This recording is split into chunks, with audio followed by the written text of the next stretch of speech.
Majstore, opet ne radi kosilica.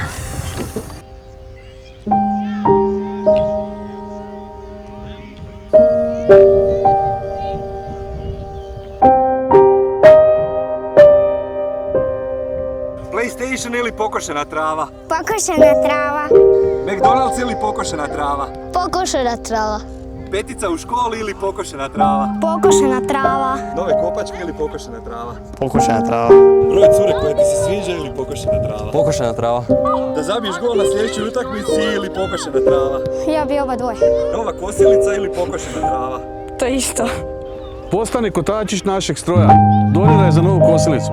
Pokosimo zajedno put do pobjede.